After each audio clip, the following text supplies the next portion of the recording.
di sant yàlla bu baax ci bi mu ñu mayee ñu ñëwaat teew fii bokkandoo ak yéen célébrer feetu Korité gi di balu àq ñëpp di baal àq ñëpp di ñaan suñu borom mu boole ñu jéggal di ñaan jafe-jafe yi nga xam ni ñu ngi lëmbe àddina bi même bu fekkente ne egsi nañu fi wala seeni conséquences egsi fii mu bañ a faagaagal askanu Sénégal te ñu def lépp lu ñu mën pour boole xalaat yi boole pexe yi boole moyens yi pour vraiment suñu population mucc ci jafe-jafe yooyu nga xam ni mu ngi jógee ci àddina bi moo xam ci Covid bi la moo xam ci guerru Ukraine bi di rafetlu bu baax li imam bi di wax te loolu mooy suñu responsabilité bi jiitu homme politique bi rawatina homme d'État rawatina président de la République mission bi njëkk ci mission mooy d'abord jàmm mooy d'abord réew mi dal mooy d'abord askan wi bennoo nekk benn amul xeet amul diine amul tariixa dara waru leen a xàjjale yor puso ñaw dajale boole ba nga xam ni jàmm day sax ci suñu réew ñu bëri xëy na doon nañu ŋàññ wuyu ji gi ma wuyu ji président de la République mais ñàkk a xam rek moo ko waral parce que bu fekkente ne jafe-jafe dafa jóge ci àddina muy Covid muy ay guerre muy crise économique war a faagaagal sa population boo nekkee opposant li gën a yomb ci yow mooy jafe-jafe yaa ngi ñëw mer mi dana yokku bu mer mi yokkoo ma xamb taal bi taal réew mi bu ñuy daanoo ma yéeg loolu moo gën a yomb ci opposant mais c'est irresponsable te fi mu xew fépp bu ngeen seetloo ba nguur ya daanoo itam ci ñi ñu wër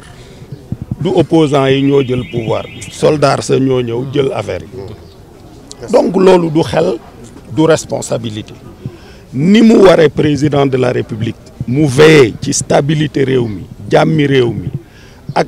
jàmmi askan wi fexe ba jafe-jafe yi bañ a faagaagal population yi noonu la waree opposant bi bu dee homme politique la homme d'État la bu dee aventurier nag moom moo xam mais en tout cas l'homme politique le vrai doit savoir en toutes circonstances où est sa mission première c'est de veiller d'abord à la stabilité du pays puisque homme politique boobu muy opposant bi muy ki nekk ci pouvoir bi bu yoree pouvoir bi moom mooy jël xale bu am 18 ans wala 20 ans yónni Casamance ne ko demal xeexi pour intégrité territoriale bi bañ a yàqu xale boobu bu demee mission boobu lay lijjanti du lijjanti bakkanam wala rëccal bakkanam yow mi koy yebal nag sa réew war a jànkonte ak ay jafe-jafe nga naan da ngay sàmmonte ak sa image ak sa machin ak sa carrière bu bopp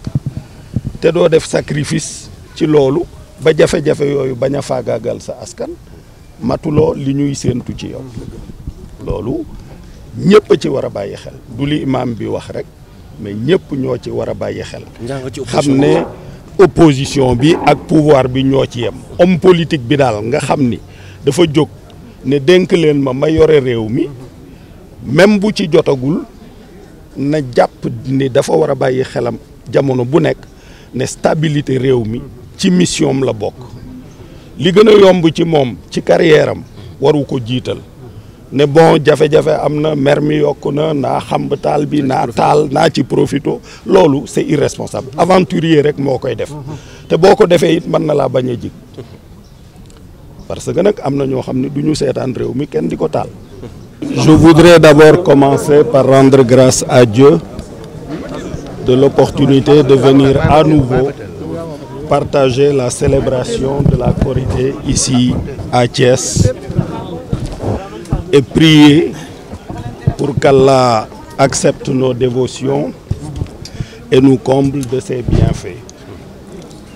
Je voudrais également saluer le discours plein d'enseignements de l'imam et dire pour la partie qui nous concerne, nous hommes politiques, que le premier devoir de l'homme d'État, c'est de travailler pour l'instauration de la paix et de la concorde. La première mission du chef de l'État, c'est de veiller à l'unité nationale, à la concorde nationale, à la stabilité et à la paix du pays. Mais c'est aussi la mission de tout homme d'État dans l'opposition. Beaucoup de personnes se sont interrogées sur la décision que j'ai prise de répondre à l'invitation du président de la République pour faire face ensemble aux innombrables crises qui s'apprêtaient à assaillir le pays en provenance du reste du monde. La Covid, la crise financière, aujourd'hui la guerre en Ukraine. Naturellement, la tentation la plus facile pour l'opposant est de dire s'il y a difficulté, il y a augmentation du mécontentement,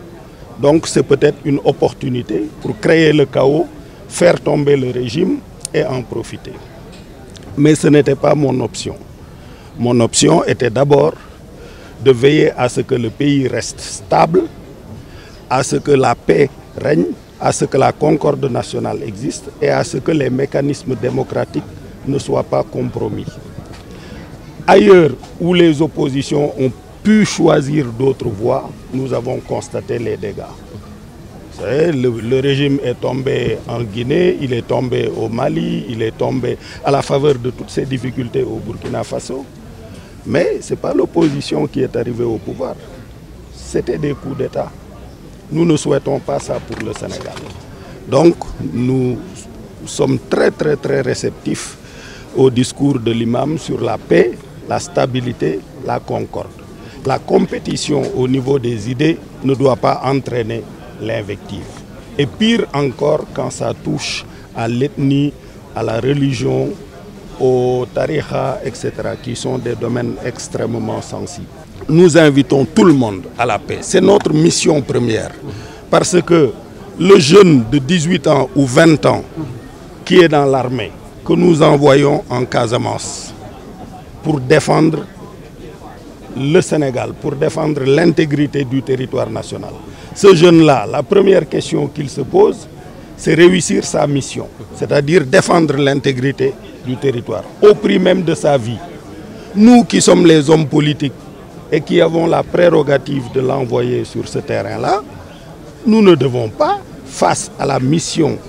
de stabilisation de notre pays, de pacification, de défense des intérêts de nos populations, nous ne devons pas lésiner, pas hésiter une seconde pour des problèmes d'image ou de satisfaction de l'opinion ou des choses comme ça. Nous devons être les premiers à faire ce sacrifice-là. Si nous sommes des patriotes sincères, après la compétition pourra intervenir. Mais face aux difficultés, la première obligation, c'est de faire en sorte que nous mobilisions toutes nos compétences et tous nos moyens pour que les populations ne soient pas emportées par ces difficultés-là.